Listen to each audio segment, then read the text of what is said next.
ভারতের সামরিক খাতের পালে হাওয়া। ভারতের প্রতিরক্ষা মন্ত্রকের তরফে এবার এমন এক সিদ্ধান্ত নেওয়া হলো যা শুনে ইতিমধ্যে হাঁটু কাঁপতে শুরু করেছে পাকিস্তানের। ভারতের সামরিক খাতে শক্তি বৃদ্ধির এই ঐতিহাসিক সিদ্ধান্তে আতঙ্কে পাকিস্তান। আর শুধু তাই নয়, ভারতের এই এক সিদ্ধান্তে দেশের প্রতিরক্ষা ব্যবস্থাও কয়েক গুণ মজবুত হলো। ব্রহ্মাস্ত্রের নতুন রূপ দেখবে গোটা বিশ্ব। গোটা বিশ্বকে চমকে দেবে ভারতের এই নতুন মিসাইল। কিন্তু ভারতের প্রতিরক্ষা মন্ত্রক এমন কি সিদ্ধান্ত নিল যার জেরে উদ্বিগ্ন গোটা বিশ্ব? ভারতের এই সিদ্ধান্তে কি ভাবছে চীন? ড্রাগনের দেশ ঠিক কতটা উদ্বিগ্ন? প্রিয় দর্শক, অজানা দেশের আজকের পর্বে আমরা এমন একটি বিষয় আপনাদের সামনে তুলে ধরতে চলেছি যা সাম্প্রতিক সময়ে অত্যন্ত গুরুত্বপূর্ণ একটি বিষয়। এমনিতেই ভারতের সাথে পাকিস্তানের সম্পর্ক একেবারে আদায় কাজ করায়। নিজের দেশের মানুষ ঠিকভাবে খেতে পারছে না, কিন্তু সেসব নিয়েও চিন্তিত নয় পাকিস্তান। তবে আর নয়, এবার হয়তো ভারতের কদর করতে ঠিকই বাধ্য হবে পাকিস্তান। কারণ ভারতের প্রতিরক্ষা মন্ত্রকের এক গুরুত্বপূর্ণ সিদ্ধান্তে গোটা পাকিস্তানে চাঞ্চল্য সৃষ্টি হয়েছে। দেশটির সেনাবাহিনী এবং গোয়েন্দা সংস্থা আইএসআই গভীর উদ্বেগে রয়েছে। ভারতীয় প্রতিরক্ষা বিশেষজ্ঞদের মতে এই সিদ্ধান্তের ফলে দেশের সামরিক শক্তি বহু গুণ বৃদ্ধি পাবে, যা ভারতীয় সেনাবাহিনীর জন্য এক বড় প্রাপ্তি। প্রতিরক্ষা মন্ত্রকের সাম্প্রতিক সিদ্ধান্ত অনুযায়ী ব্রহ্মস সুপারসনিক ক্রুজ মিসাইলের পাল্লা বৃদ্ধি করে 800 কিলোমিটার পর্যন্ত উন্নীত করা হচ্ছে। পূর্বের এই মিসাইলের কার্যক্ষমতা ছিল মাত্র 300 কিলোমিটার। নতুন ক্ষমতাযুক্ত হওয়ায় ভারতীয় সেনাবাহিনী আরও শক্তিশালী হয়ে উঠবে। ইতিমধ্যে ডিফেন্স অ্যাকুইজিশন কাউন্সিল এই প্রকল্পে অনুমোদন দিয়েছে এবং এখন শুধুমাত্র ক্যাবিনেট কমিটির চূড়ান্ত অনুমোদনের অপেক্ষা। এই উন্নত মানের ব্রহ্মস মিসাইলের মোট 250টি ইউনিট ভারতীয় সেনাবাহিনীর হাতে আসতে চলেছে। কিন্তু ঠিক কোথায় মোতায়েন হবে নতুন ব্রহ্মস? ভারতের প্রতিরক্ষা পরিকল্পনাকারীরা জানিয়েছেন যে পাকিস্তানের সঙ্গে সীমান্তে নিরাপত্তা নিশ্চিত করতে উত্তর পশ্চিমে থর মরুভূমিতে এবং চীনের দিক থেকে হুমকি মোকাবিলার জন্য লাইন অফ অ্যাকচুয়াল কন্ট্রোলের পার্বত্য অঞ্চলে এই উন্নত মানের ব্রহ্মস মোতায়েন করা হবে। দীর্ঘদিন ধরেই ভারতীয় বায়ুসেনা ও পদাতিক বাহিনী আধুনিক দীর্ঘ পাল্লার ব্রহ্মস মিসাইলের দাবি জানিয়ে আসছিল। এবার তাদের সেই প্রত্যাশা পূরণ হতে চলেছে। ভারত ও রাশিয়ার যৌথ উদ্যোগে তৈরি এই ব্রহ্মস মিসাইল বিগত কয়েক বছর ধরে ভারতীয় সীমান্ত রক্ষায় গুরুত্বপূর্ণ ভূমিকা পালন করেছে। দুই দেশের সহযোগিতায় নির্মিত অস্ত্রসমূহের মধ্যে ব্রহ্মস অন্যতম সফল এবং কার্যকরী মিসাইল বলে গণ্য করা হয়। ভারত শুধু নিজস্ব প্রয়োজনে এই মিসাইল উৎপাদন করছে না, বরং এখন এটি রফতানিও করছে। ফিলিপিন্সে রফতানির পর অন্যান্য দেশও এই মিসাইল কেনার আগ্রহ দেখাচ্ছে। ভারতের উত্তরপ্রদেশের লখনৌতে অবস্থিত ব্রহ্মস অ্যারোস্পেস কারখানায় নতুন প্রজন্মের ব্রহ্মস মিসাইল তৈরির কাজও এগিয়ে চলেছে।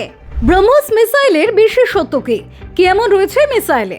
ব্রহ্মস হলো একটি 2 স্টেজ সুপারসনিক মিসাইল, যার প্রথম ধাপে সলিড প্রোপেল্যান্ট বুস্টার এবং দ্বিতীয় ধাপে লিকুইড র্যামজেট ইঞ্জিন থাকে। এর ফলে এটি শব্দের গতির প্রায় 3 গুণ বেশি গতিতে ছুটতে সক্ষম। ব্রহ্মসের অন্যতম গুরুত্বপূর্ণ বৈশিষ্ট্য হলো এটি শত্রুপক্ষের রাডার সিস্টেমকে এড়িয়ে লক্ষ্যবস্তুতে আঘাত হানতে সক্ষম।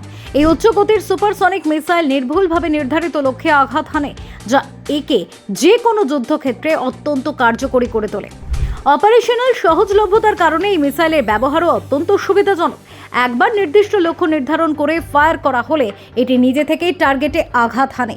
একে বলা হয় ফায়ার অ্যান্ড ফরগেট প্রযুক্তি, যার ফলে অপারেটরকে ক্ষেপণাস্ত্রটি পরিচালনার জন্য বাড়তি কোনো পদক্ষেপ নিতে হয় না। ভারতের প্রতিরক্ষা ব্যবস্থায় ব্রহ্মস মিসাইল যুক্ত হওয়ায় দেশের প্রতিরক্ষা শক্তি বহু গুণ বৃদ্ধি পেয়েছে। বর্তমান সময়ে প্রতিরক্ষার শক্তির উন্নতি কেবলমাত্র প্রতিরক্ষার জন্যই নয়, এটি একটি কূটনৈতিক শক্তির প্রতীকও। ভারতীয় সেনাবাহিনী এবং বিমান বাহিনী এই উন্নত মিসাইল ব্যবহারের মাধ্যমে দেশকে আরও নিরাপদ করে তুলবে। পাশাপাশি আন্তর্জাতিক অঙ্গনে ভারতের প্রতিরক্ষা শিল্প আরও শক্তিশালী হয়ে উঠবে। এই সিদ্ধান্তের ফলে দক্ষিণ এশিয়ার ভূ রাজনীতিতেও গুরুত্বপূর্ণ পরিবর্তন আসবে বলে বিশেষজ্ঞরা মনে করছেন। পাকিস্তান এবং চীন উভয় দেশই ভারতের এই সামরিক অগ্রগতির প্রতি নজর রাখছে। ভারতের এই প্রতিরক্ষা উন্নয়ন প্রতিবেশী দেশগুলির সঙ্গে শক্তির ভারসাম্য রক্ষায় এক নতুন মাত্রা যোগ করবে। ব্রহ্মসের নতুন সংস্করণের সফল মোতায়েনের মাধ্যমে ভারত প্রমাণ করল যে ভবিষ্যতে যুদ্ধের জন্য প্রস্তুতি নেওয়ার ক্ষেত্রে দেশটি কোনোভাবেই পিছিয়ে নেই। ভারতের এই খবরে কি চীনও উদ্বিগ্ন? হ্যাঁ, ভারতের ব্রহ্মস মিসাইলের পাল্লা বৃদ্ধি এবং নতুন ক্ষেপণাস্ত্র মোতায়েনের খবরে শুধু পাকিস্তানি নয়, চীনও উদ্বিগ্ন হতে পারে। বিশেষ করে ভারতের যে পরিকল্পনা অনুযায়ী লাইন অফ অ্যাকচুয়াল কন্ট্রোলের পার্বত্য অঞ্চলে উন্নত ব্রহ্মোস মোতায়েন করা হবে, তা চীনের জন্য কৌশলগত দিক থেকে চিন্তার কারণ হতে পারে। চীন ও ভারতের মধ্যে সীমান্ত নিয়ে দীর্ঘদিন ধরে উত্তেজনা চলছে। বিশেষ করে গালওয়ান সংঘর্ষের পর থেকে দুই দেশই নিজেদের সামরিক শক্তি বাড়াচ্ছে। ব্রহ্মোস সুপারসনিক মিসাইলের উচ্চ গতি, নির্ভুলতা এবং শক্তিশালী বিধ্বংসী ক্ষমতা চীনের জন্য এক নতুন চ্যালেঞ্জ তৈরি করতে পারে। এছাড়া ভারত এখন ব্রহ্মোস রফতানিও করছে, যা দক্ষিণ পূর্ব এশিয়ার বিভিন্ন দেশ যেমন ফিলিপিন্স ও ভিয়েতনামের মতো চীনের প্রতিদ্বন্দ্বী দেশগুলির সামরিক শক্তি বাড়াতে সাহায্য করছে। এতে চীনের প্রভাব বিস্তারে পরিকল্পনা বাধাগ্রস্ত হতে পারে। ফলে ভারতের এই প্রতিরক্ষা উন্নয়নের দিকে চীনও সতর্ক দৃষ্টি রাখছে বলে মনে করা হচ্ছে। উপসংহারে বলা যায়, শক্তির নতুন সংজ্ঞা লিখছে ভারত। ভারতের প্রতিরক্ষা খাতে এই ঐতিহাসিক সিদ্ধান্ত শুধু দেশের নিরাপত্তাকে আরো শক্তিশালী করবে না, বরং দক্ষিণ এশিয়ার সামরিক ভারসাম্যকেও নতুন মাত্রায় নিয়ে যাবে। ব্রহ্মোস সুপারসনিক মিসাইলের পাল্লা বৃদ্ধি এবং ব্যাপক মোতায়েনের মাধ্যমে ভারত তার প্রতিরক্ষা কৌশলে যে অভূতপূর্ব পরিবর্তন আনছে, তা শত্রুপক্ষের জন্য এক স্পষ্ট সতর্কবার্তা।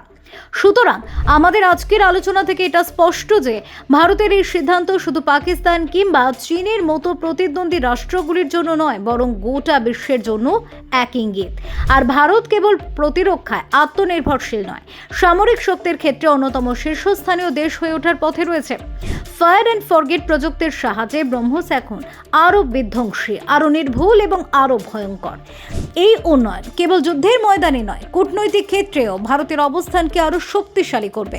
ভারত এখন শুধু নিজের জন্যই নয়, বিশ্বের অন্যান্য মিত্র দেশগুলির প্রতিরক্ষার শক্তি বৃদ্ধিতেও গুরুত্বপূর্ণ ভূমিকা রাখছে।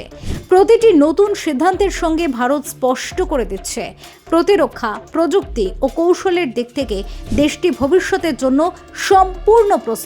তবে এই গোটা বিষয় নিয়ে আপনি কি ভাবছেন? আপনার মতামত অবশ্যই কমেন্টে তুলে ধরুন। আমাদের আজকের আলোচনা এই পর্যন্তই। শেষ পর্যন্ত আমাদের সঙ্গে থাকার জন্য ধন্যবাদ। দেখা হচ্ছে পরবর্তী রিপোর্টে। ততক্ষণে চোখ রাখুন অজানা দেশের পর্দায়।